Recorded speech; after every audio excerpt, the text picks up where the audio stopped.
just waiting, ladies and gentlemen, because as you know, these meetings are live streamed nowadays, and it's very clever. Richard's, we're on a sort of a 1 minute countdown now, so I've got the director in my ear. He's going to say 3, 2, 1 shortly, and we'll then start the meeting, if that's okay. We're ready now? Okay. Okay.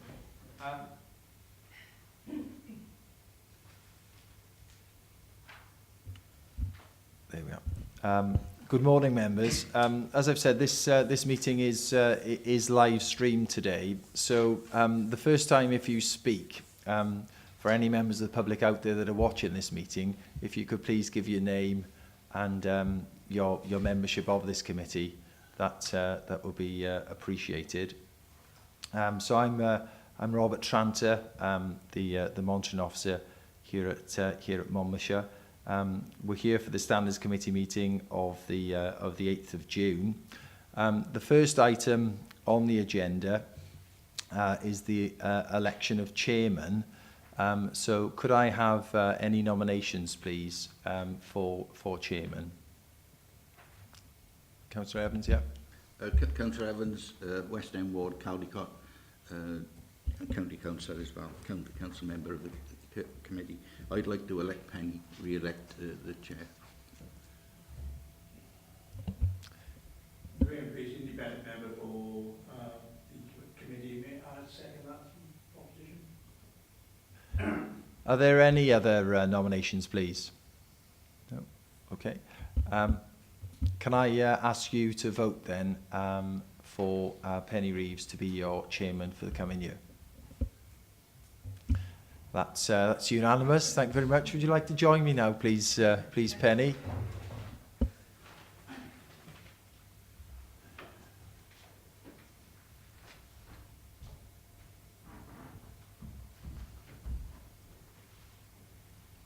Congratulations. Thank you, Robert. Okay. Thank you. Just remind members, when you speak, can you put your microphone on, please, because the camera follows the microphone. Well, thank you, everyone, I think. Oh, yes, I'm doing it again, not yes. Yes, I'll repeat that. Thank you, everyone. I'm Penny Reeves, independent member of this committee. Yes, thank you for that. Right. Item 2, then. Appointment of Vice Chairman. Yes, Councillor Evans? I'd like to re-elect the Vice Chair, Trevor. Thank you. Did anybody second that? Irene? Yes. Irene Cameron, Community Council, and I would like to elect the Vice Chair. Thank you. Councillor Holt. Thank you. Are there any other nominations? No? Right. Can you vote on that then, please? Everybody in favour? That's Gary, chairman. Thank you. Congratulations, Trevor. Do you want to come up, Trevor, or do you want to stay there? It's entirely up to you. Thank you. Thank you. Do I have to press this every time? Yes. Every On time, and even off. though it's red? Oh, Yeah. okay. Yeah. Right. Item 3, then. Apologies for absence.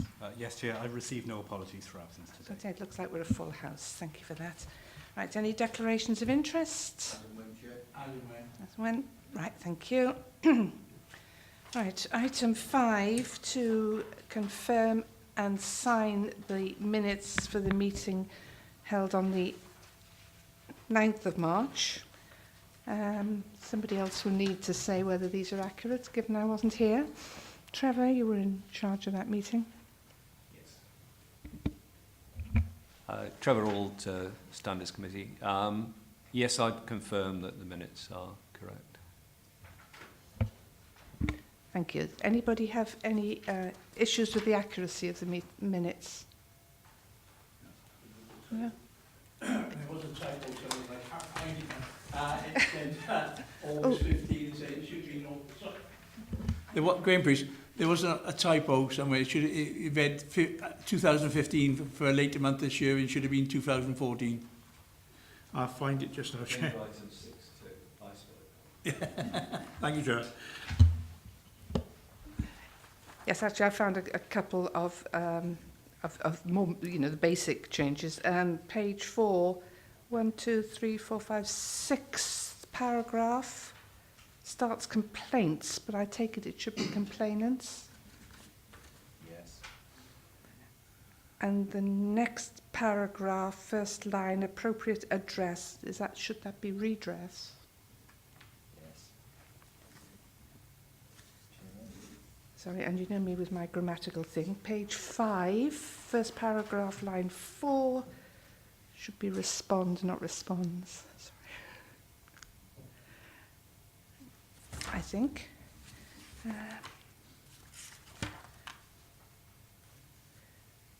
And page 8.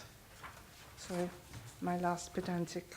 Well, it is less pedantic, this one. Page 8, the last paragraph, the first line appears to have been repeated but slightly changed. When applying the public interest test.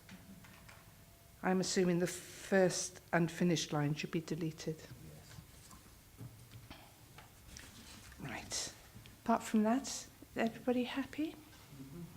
Thank you. Right.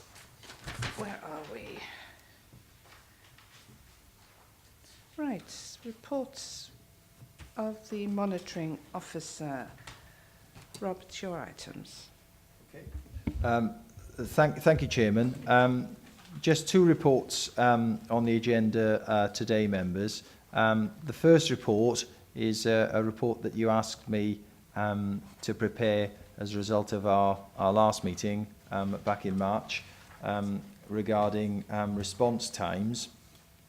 On that occasion, you also asked me to look into members' attendance at committees and further members' attendance at training sessions. I've not prepared reports on those two matters, but hopefully I'll have the information available for our September meeting.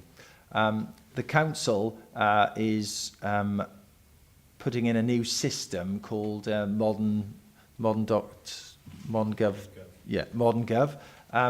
And that should collate the information that we're after. So hopefully I'll be able to report those matters to you in September. So the first report on the agenda, Chairman, as I explained at our meeting in March, it will be a matter for the Council whether or not it adopts the corporate standards that officers must abide by. But I've put this report together, and the response times are identical to those within our corporate standards, and those response times are 5 working days.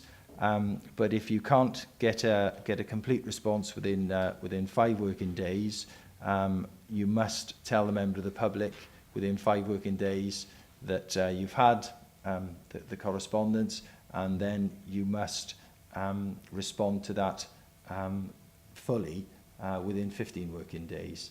So those are our corporate response times, and what I suggest that happens now is that I'll take this report to full council for the 43 members of this county council to consider, and not prejudging things, but hopefully they'll think it's a good idea, because I think it's a good idea. I think it's good for the members, frankly, if there are sort of set standards there. Then they appreciate that they have to meet those standards. I fully accept that members often, when they have correspondence from members of the public, they require the assistance of officers to deal with it. But in those situations, it's a matter then for the officer to respond, and the corporate standards kick in and affect the officer response times. So a straightforward report, Chair. If there are any questions by anybody, then obviously I'll do my best to answer them. Thank you. Thanks for that, Rob. Right, has anybody any questions for Rob? Douglas Edwards, member for Growfield in Abergavenny, member of the Standards Committee. Mine is not really a question. It's a question.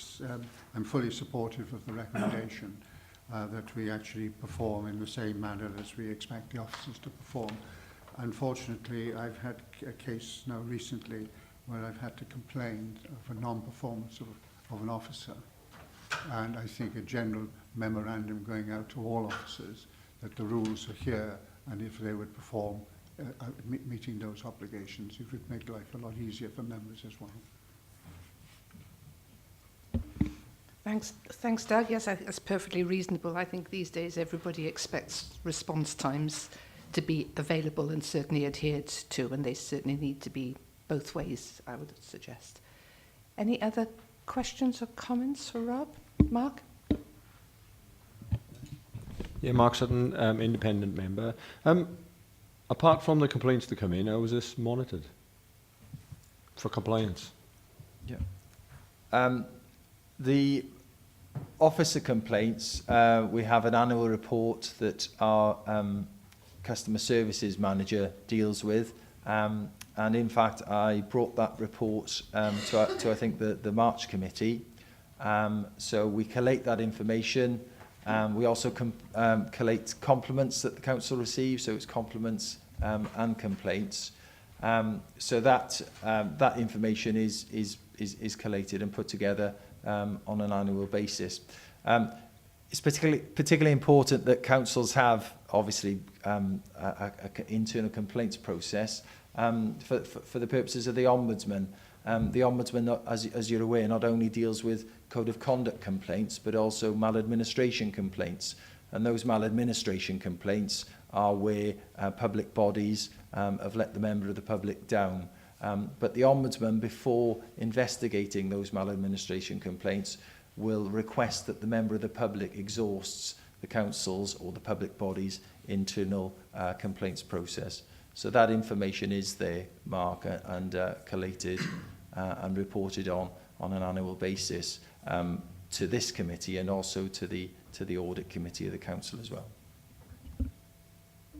Thank you for that, Rob. I'm glad to see that the compliments, however many there are, also get passed on, because I think it's good for people to be told when they're doing a good job as well as when they're doing a not so good job. Any more questions for Rob? No, everyone happy? Thank you, Rob. So keep an eye on that. Chairman, do you want the matter moved? Can I move the recommendation? If it's got to go I'm to- sorry. I will, on page 11. oh yeah, page 11. Sorry, I'm looking for the right. Fine, right. Do you want to move that? Yeah, I'm moving it. Second. Thank you very much. Can we have a vote on that? All in favour?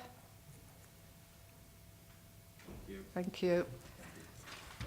What I'll do then, Chairman, is that the next meeting of full council, I'll take this report to that, and members can debate it and vote on it. Thank you. Thank you for that, Rob. Right. 6.2 then. Revised guidance on the members' code of conduct from the Ombudsman. Rob, do you want to say anything to this? Yes, please, Chairman. Yeah, thank you, Chairman. This is the latest edition of very useful guidance that the Ombudsman produces. This is the first guidance that the current Ombudsman has produced, Nick Bennett. It came towards the end of came out towards the end of March. Nick Bennett has written to all monitoring officers of the 22 councils in Wales and asked that this guidance be brought to the attention of standards committees and members of their respective councils. That's why the report is before you today. A couple of differences in this report. The first is on page 7 of the guidance, and the public interest factors that the Ombudsman will now take into account when deciding whether or not to investigate a complaint that he receives that a member has breached the code of conduct.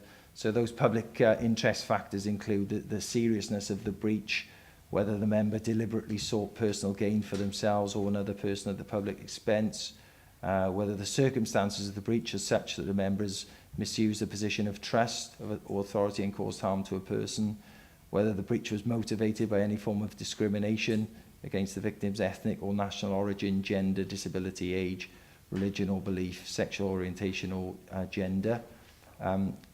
Then whether there's any evidence of previous similar behaviour on the part of the member, and then whether the investigation or referral to a standards committee or adjudication panel for Wales is required to maintain the public confidence, and then finally whether the investigation or referral to a standards committee or the adjudication panel for Wales is a proportionate response, namely whether it is likely that the breach would lead to a sanction being applied to a member. And the Ombudsman will take into account outcomes of previous cases that standards committees or the adjudication panel has considered. I think this is a good step forward by the Ombudsman.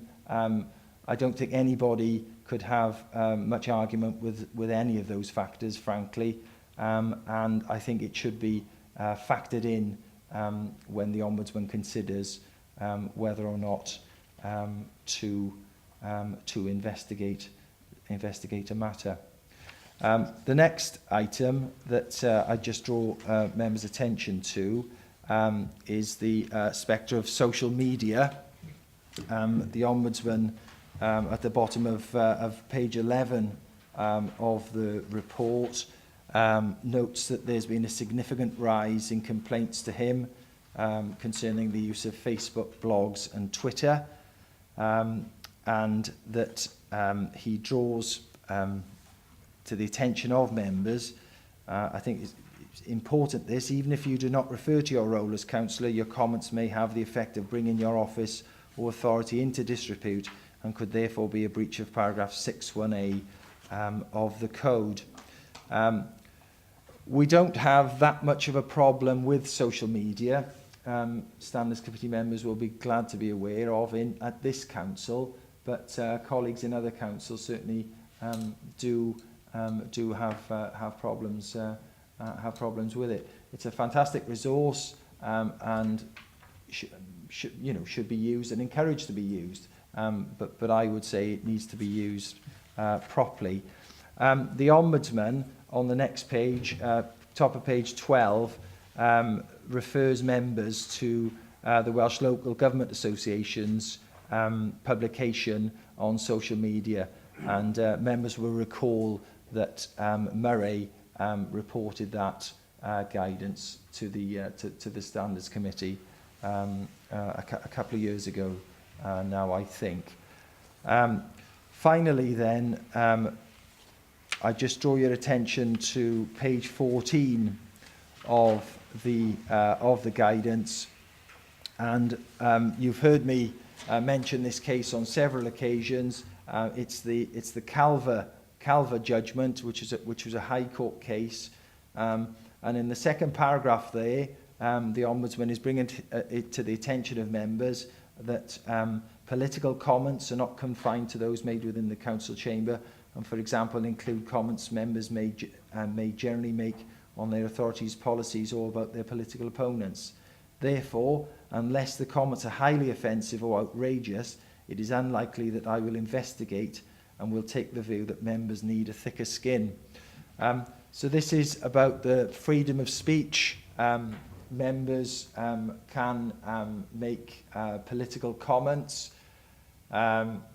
It's quite a high test that the High Court has set before members are considered now to have breached the Code of Conduct. It's there, highly offensive or outrageous. So it's quite a high test. And it'll be interesting to see how this pans out now over the next 2 years with the local government elections in 2017, with because, simply, Chairman, there is likely to be more, for example,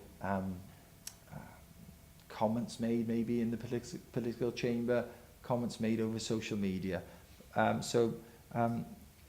Quite a difficult case, Calver.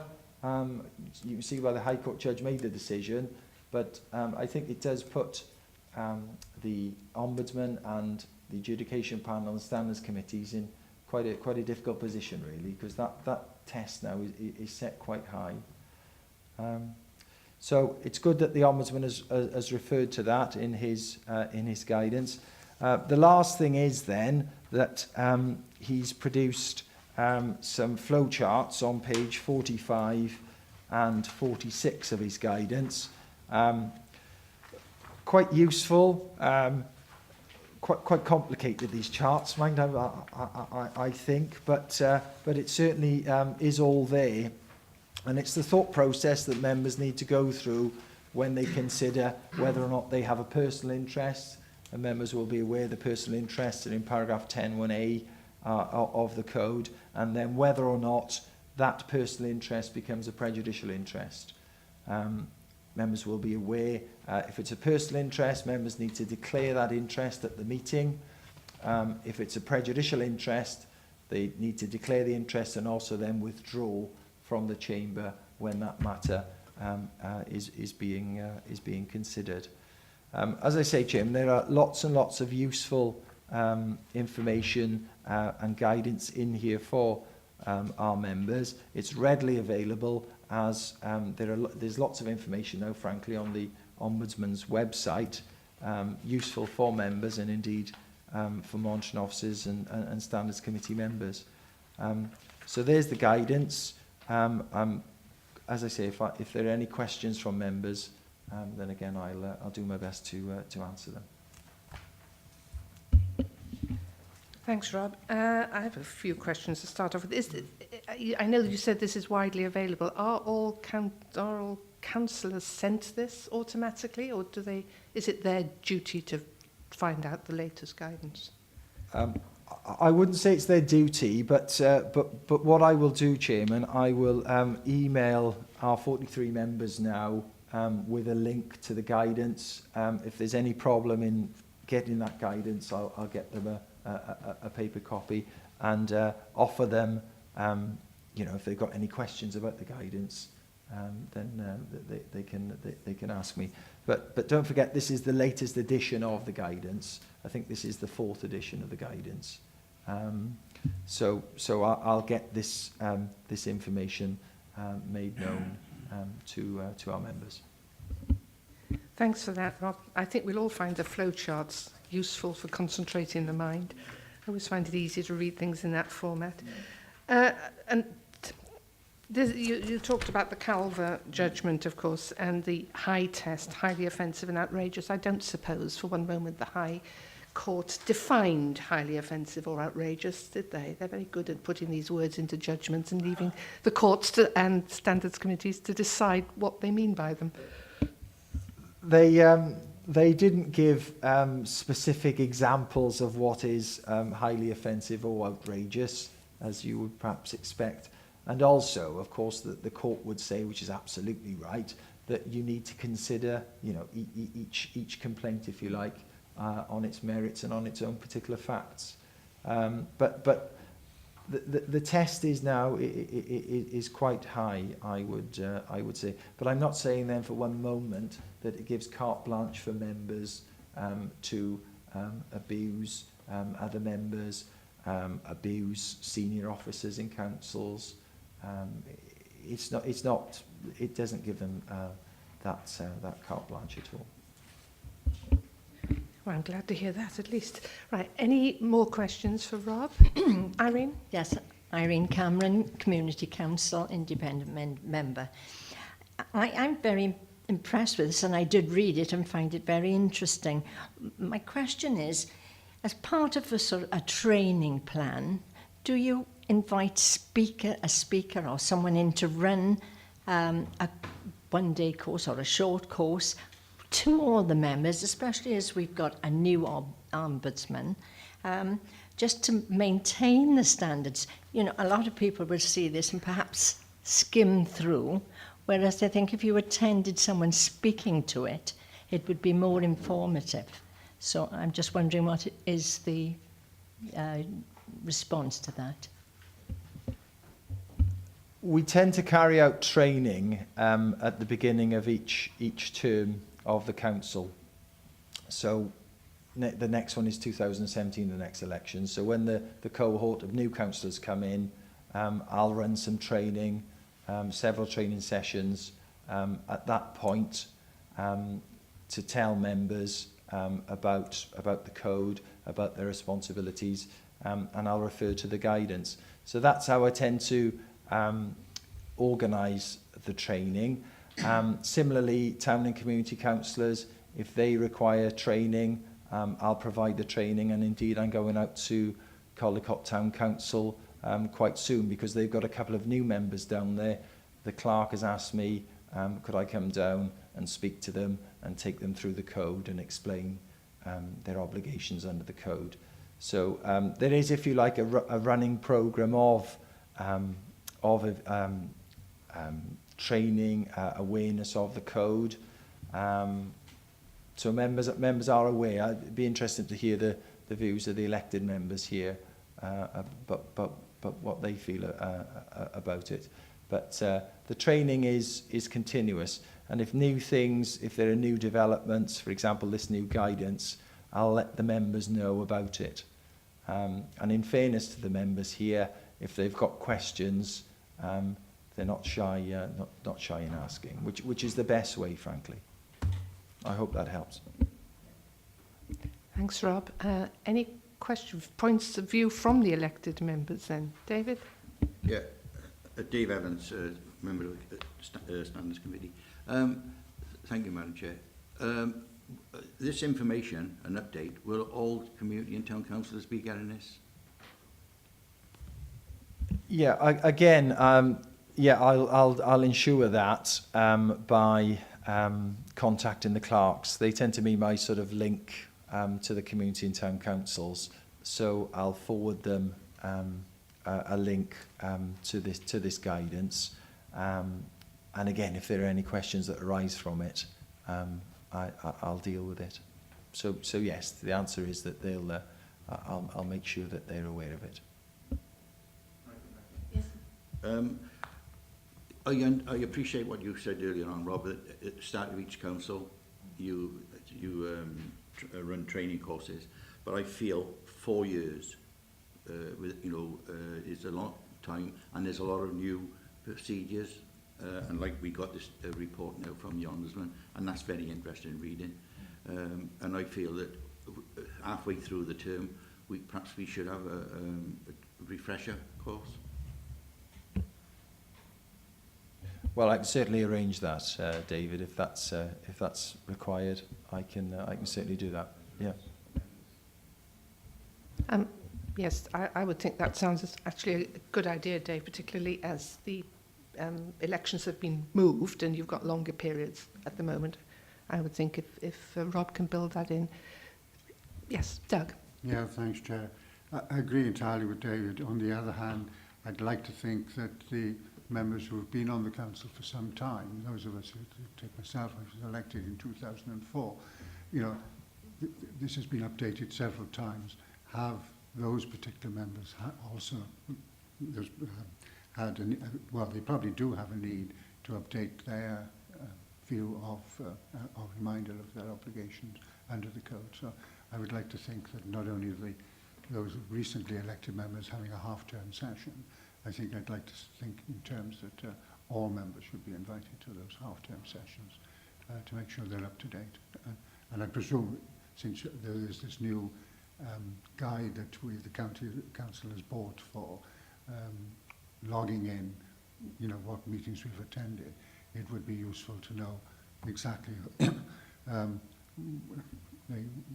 the time is right, that we are looking at members of the council who have actually had an update of standards committee, so standards report. So can we look at it along those lines? Yeah, thank you for that, Doug. In fact, one could almost argue it's almost more important for the longer-serving members because you tend to think you know it all, and it's useful to go back and touch base again with these things. Any more questions on this report, Irene? Yeah, all I'd like to say is if you do run a course, I think that the Standards Committee should also be there attending the course. Would it be possible to get someone from the Ombudsman's office to come and speak to it? I could certainly ask, but frankly, that's probably part of my role to deal with training here. So I'm comfortable doing that, frankly, Irene. But if members were particularly keen to meet an official from the Ombudsman's office, I could certainly ask. I couldn't sort of promise. That's one of the purposes of the Standards Conference that I'll refer to a bit later on, in that the Ombudsman will be there. So you'll see him on that occasion. Chair? Graham Yes, Fraser. Graham. Is it possible, Robert, that you could put some emphasis to the community councils as well, that these members, their members attend these sessions? Because I think this is where probably the black hole is in regards to social media activities by community councillors. Thank you. Rob, do you want to talk about that? Yeah, again, I've got built up quite a good network now over the years with the clerks, and there are sort of, not speaking out of turn here, there are particular town and community councils that I speak to the clerks on, speak to the clerks quite often about different matters. So I would hope that if there is a training issue required, that the clerks would appreciate that, because at the end of the day, it's the clerk. The clerks are at their individual councils. I'm not there. So if there is a training requirement, they would be in touch, and we could arrange something. Because I'm all for empowering the clerks to assist their councils. That's one of their roles. Can I come back, Chair? No, I think it was basically, not to go a special training for community councillors, but for especially newer adopted community councillors to actually come down to attend the county council refreshers. I'd certainly put that out. Yes, certainly. Yeah. Irene, is there anything, just the Secretary, is there anything on behalf of the community Only council? just suggest to contact One Voice Wales as well, which will spread the news, and Voice Wales, because they have links directly with community councils. Thank you. Trevor. Trevor Auld, independent member. Just a question on e-learning. It's industry now is turning to e-learning as a way of getting their message out to a lot of people, and it's quite handy for recording. Everyone knows that they've been on there. It can be updated quickly. Anything in that direction with the council? No, not with the council as such, Trevor. But that's a very good idea, isn't it? Yeah. Yeah, we'll look into that. I'm also thinking a bit wider. That could be something that the Ombudsman may want to consider as well.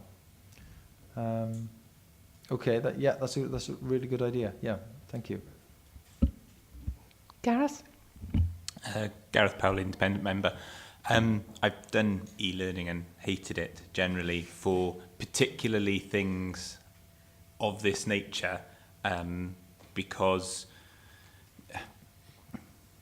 similarly to equality and diversity training, it's the kind of thing that seems to benefit from debate and where people need to be discussing it, whereas more factual things seem to work better through e-learning. So I'm not necessarily sure I'm as pro that, but as you say, there are advantages in terms of recording and things. As an addition, it's no harm. The other thing I wanted to ask was, it's a question more for the elected members. You mentioned that Monmouthshire doesn't have a particular issue with social media. Does that suggest perhaps that members maybe starting to take up social media in the next couple of years?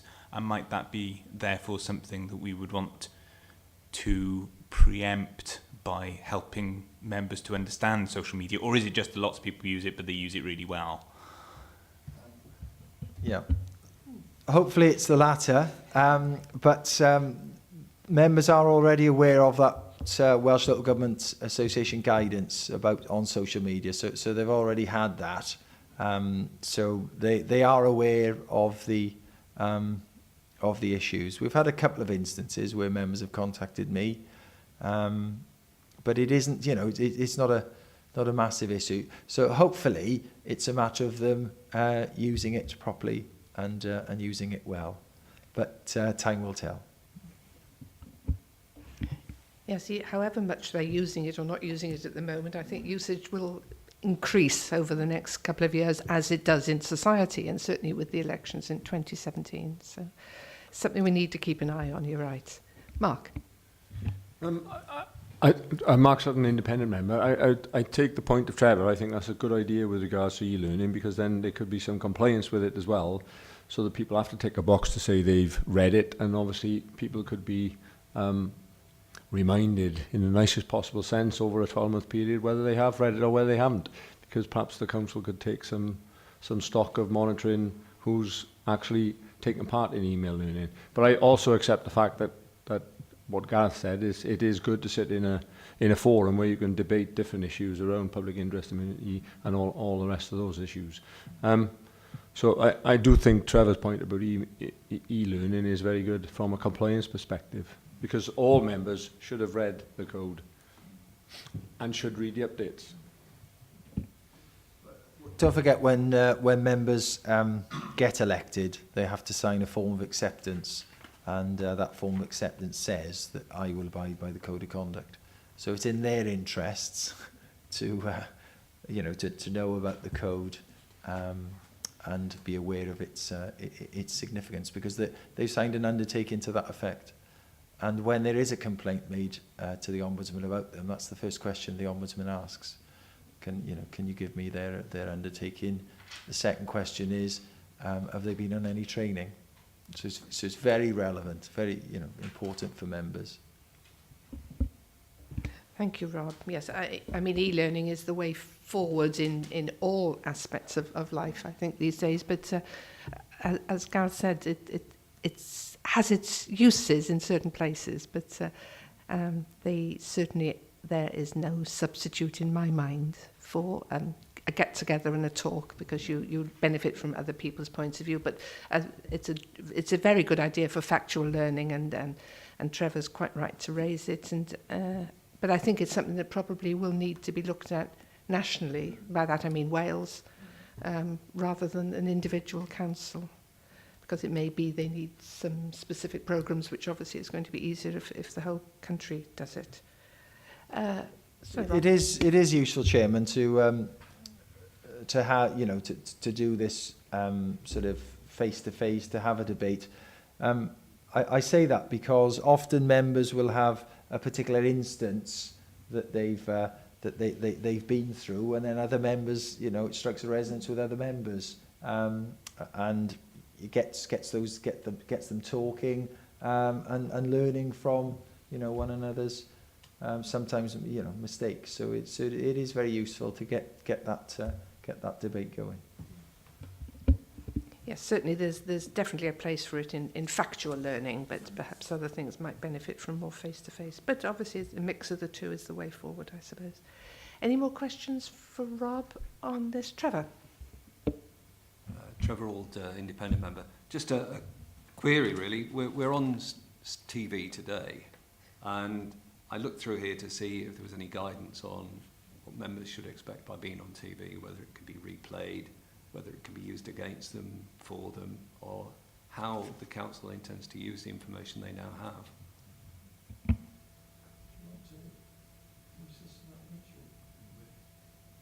With regard to the TV being live streamed, you can look back on this meeting via YouTube. There are mechanisms if you just typed in Monmouthshire Standards Committee, it should take you to the meeting if you wanted to view the meeting back. Lucky us. I think the purpose of it, the purpose is obvious, isn't it? Is to encourage. It's more information for members of the public if they've got an interest in matters. For example, if they've got an interest in the Standards Committee and they can't make it to the meeting physically, they can see it, and they can see it at any time. I think that's the sole purpose of it. How many hits we're getting, I think that's the right expression. I'm not so sure. I don't know whether you have any information on that, Rich. At the moment, it's saying two hits. Okay, thank you for that. It's just really just taking it on. If for instance, there was something one councillor or one member said about somebody else, could they then use that to support their complaint? The answer to that is yes. Yeah, it could be. Yeah, it's it's the best evidence, but it's like CCTV, isn't it? It's the best evidence possible. So there may be an argument that could it be tampered with? I don't know, but I would say you could rely on that information, certainly. Yeah. And I know the clerks already look at the recordings. I think I'm right on that, Rich, to prepare minutes, so it's useful from that point of view as well. Yeah. Thank you, Robert. Graham. Perhaps, Robert, can you clarify a point that I was asked the other week, or the other month, surely, about actual individual filming in a council chamber. Is that still deemed to be illegal or not? Very good question, that, Graham. Certain councils in the past, and I think it was Carmarthenshire. There was a lady in Carmarthenshire who wanted to record the meeting. This is maybe 4 or 5 years ago now, and the council wanted to stop her. I think, for example, it would be more difficult for this council to say you can't record when we're being recorded as we speak. I don't think it's illegal. The only infringement, if you like, would be an infringement of the standing orders of the council. Often councils would have, you're not allowed to film in their standing orders. We don't have that for obvious reasons now. But that's where the infringement would come from. And I think this Carmarthenshire case, there was a bit of where the lady in question was causing a disturbance at the meeting through recording. And so once again, the standing orders would assist there, the chairman, to prevent the disturbance taking place. But it's not illegal, no. It's not illegal as such. Can I come back to you a bit? I only ask for it because if you've got a general public meeting and you're being recorded by YouTube or what have you on CCTV internally, and people are using phones or camcorders, those camcorders are liable to, or can be altered and cut or what have you. And things that you say in one text can be completely altered. And I just, but I think back in about 2000 it was, you could not film in any council chamber in Wales. But that's why I asked the question. Now, you could film individually, but if it's not in standing orders, that answers the question. Thank you, Graham. Do I take it these films are kept in perpetuity? I believe that they remain on YouTube. I don't know for how long they're on there, but it's something we could look into. Perhaps we can make inquiries on that. Thanks, Richard. Any more questions? Dave Evans, Standards Committee member. Going back to Trevor's point about if we're discussing an item, say for example, then we have got on the agenda a member who is going to be coming in front of standards, and you know, obviously we have to go into discussion on what we think of what's being put in front of us. Would the same apply to the standards as it does for licensing? If we got a member who was applying for a license, we switch off at that stage? Yes, the simple answer is yes. What David's getting at there is where you're discussing confidential matters that were on pink papers when we used to deal with pink papers. Obviously, those matters would not be live streamed. So, for example, at Cabinet, sometimes, not often, Cabinet will consider pink paper items. There's a slight delay before the discussion continues so that the streaming equipment can be turned off. So undoubtedly, if we were dealing with items that would exempt, that wouldn't be live streamed, and it wouldn't be recorded. Yes, because if I remember rightly, there is an item before we actually enter that which says we agree to exclude the press and the public. So it would fall under that, I guess. Thank you. Trevor. Trevor Auld, independent member. Just really coming back on this, it does seem to call out for a code or conduct or a usage code, because if you're not quite sure how long they're being retained, there's a grey area. I think that needs to be resolved so that anyone who has any queries can just go to the code and say, right, I know what to do, how to get it, when it will be switched off, when it will be switched on.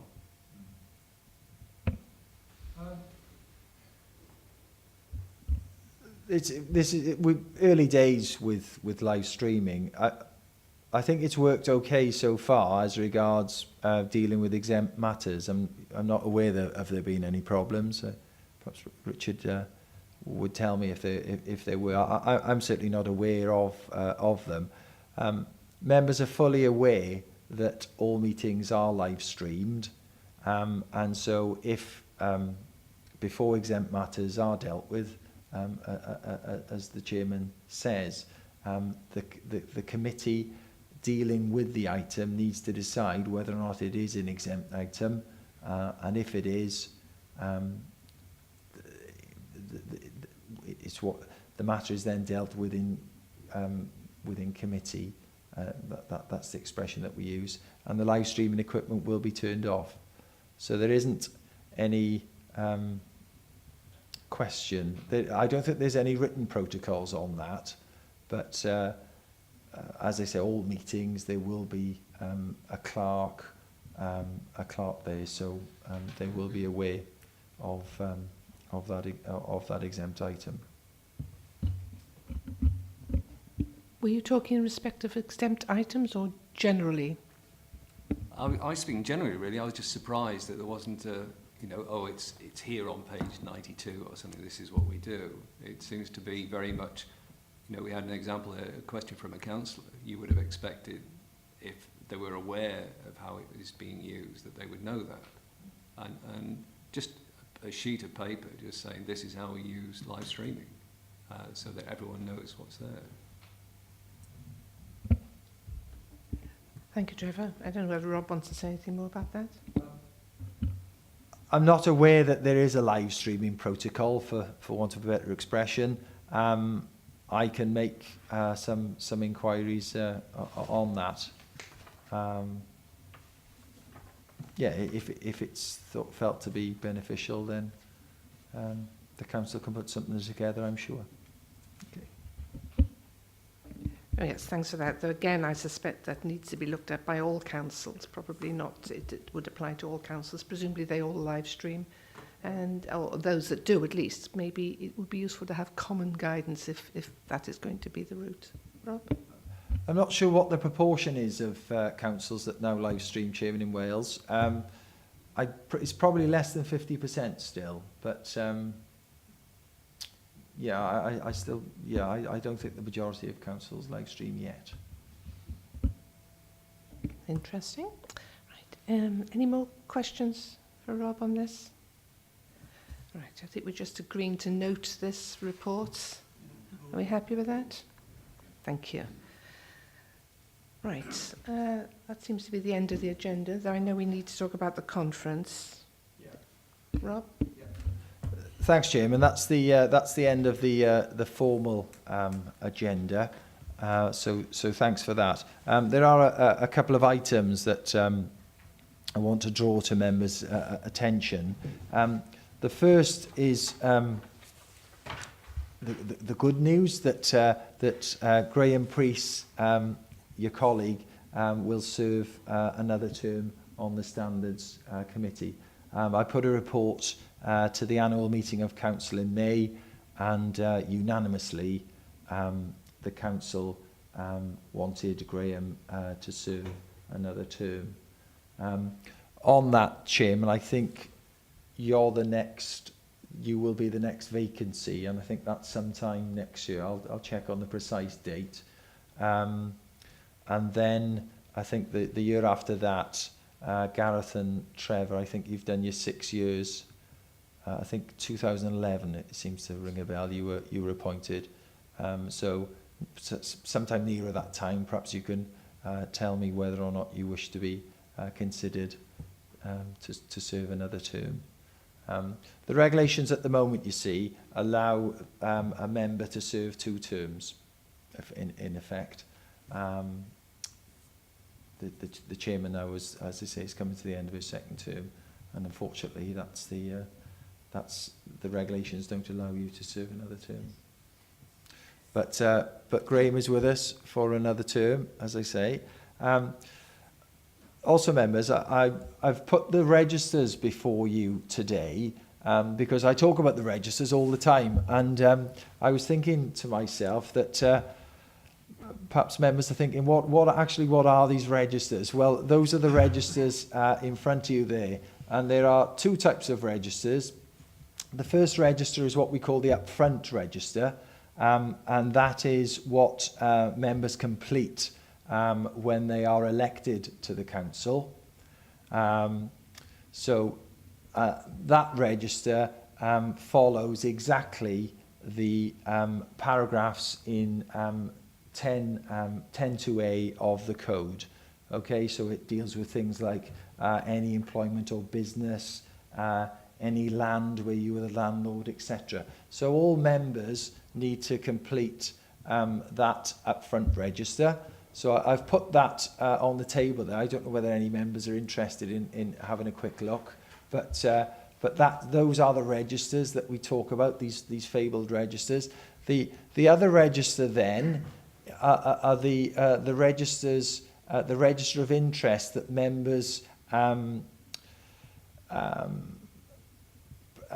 give when they're dealing with, for example, in planning committee. Okay, so they're not specific interests covered by paragraph 10.2a. They are, if you like, one-off interests. And again, we keep those interests. So, for example, in planning committee, and I've put Councillor Edwards' recent declaration at planning committee. Councillor Edwards knew the applicant for a planning permission. So clearly there was an interest for Councillor Edwards to declare. It's a personal interest, and he also then needs to consider whether or not that interest was prejudicial, and that the test for that is, would a member of the public, knowing the circumstances of the interest, conclude that Councillor Edwards wouldn't be able to act in the public interest. Councillor Edwards concluded that question in the negative, and so withdrew from the meeting. If you have a look at those that register, it's often planning committee will be there'll be regular interests given. So I've just put those for just for members' information, really, so they can have a look. Those interests are public accessible, so any member of the public can have a look at those. In due course, we will put those registers we'll put them on our website. At the moment, we don't have to. One council in Wales, the Vale of Glamorgan, does it. They already put their registers on electronically, but we haven't done it yet, but we will do it. And the Welsh Government are keen for all councils to do that, albeit the legislation and regulations to that effect and haven't yet been passed by the Welsh Government. So I just put those there just for interest. And then the final matter, Chairman, is the Standards Conference that I referred to at our last meeting. The Standards Conference is going to take place at Cardiff City Hall, quite a grand venue, on the 20th of October. So we've got 4 places available. So if in due course members could let me know who wants to attend, and then we'll have to somehow, if there are more than 4 volunteers, we'll somehow have to come up with a formula to decide who's going to attend. But I'm sure we can do that between ourselves. I was at the Monitoring Officers meeting on Friday, and the Monitoring Officer for Cardiff was there, and she gave us a sort of provisional agenda, if you like. There's some interesting speakers. The conference starts at 9:15 for registration and tea and coffee, and then formally starts at 10, where the Chief Executive of Cardiff, a chap called Paul Orders, will give an introductory talk. And then there's a panel session for the next hour and a quarter. And Nick Bennett will be there, the Ombudsman. Peter Davis, who is the chairman of the adjudication panel for Wales. Lynn Cadwallader, who I think is the chief executive of One Voice Wales. And Jan Williams, and I think Jan Williams is something to do with the Police Complaints Authority, I think, in Wales. So there's a panel session with those 4 individuals. And then just before lunch and after lunch, there are some workshops. And these are quite interesting, the workshops. The first one is on social media. The second one on whistleblowing. Third on leadership. And fourthly on effective committees. So that's subject to change, but that's the flavour of our Standards Conference at Cardiff on the 20th. So as I say, if we've got 4 places at the moment, I'm sure if 5 individuals wanted to go, we could get an extra one in. But that's the 20th, so that's a date for all our diaries. And those are the matters, thanks, Chairman, that I want to bring to your attention. Thank you, Rob. Graham. Yeah. May I express my thanks to Robert for his work in writing to the council on my behalf for the appointment, and I thank the council for their confidence in me for the next term. Thank you. Well, may I, on behalf of this committee, congratulate you on your election, whichever it is, and we're delighted you're still with us. Thank you. Yes, Rob's quite right. I come to the end of the time I'm eligible to serve. I think it's October next year, 2016, and that will be me done on this committee. So, yes, and then you're saying the next ones will be 2000 and, gosh, my maths won't go, 2017. So you might need to run, I don't know, some sort of recruitment exercise at that point, depending. With you, Penny, there will be a recruitment exercise that will have to take place. So we advertise to say that there's a vacancy on the Standards Committee. Well, Mark's been through it very recently. Yes. And interviews take place. Quite a formal exercise, I understand. And then that interview panel have a recommended candidate, if you like, but it's a decision once again for council. But in Mark's case, council followed the advice of the committee. Yes, thanks. It's hard to know how they could go against it, really, when they haven't been there at the interviews. So, but it's the way the world works these days. But congratulations, Graham. Right, in relation to the conference, I can't go. I am abroad, sorry. So I can't go. When do you need to know by, Rob? Well, we've got a committee in September, Chairman, so perhaps if members could let me know by then, and I could give the names to Cardiff but that should be fine. Thank you. I know 3 expressed interest last time. Are you still interested? 3? Yes. I think I've got a lot to learn. I become a reserve member. I've got a problem. You've got a problem. Right, so we've still got 2 interested then. And obviously, if any of you want, well, yes, you can put your name down, certainly, Mark, and that's 3 then you have there at least. If anybody decides they want to go, just tell Robin that obviously the way it's looking now, if you want to go, you'll be able to go. So that's good. It does sound interesting. I think, Madam Chair, that we're going to have to talk to Democratic Services, because I looked at my diary and there is a meeting already in the diary for the same day.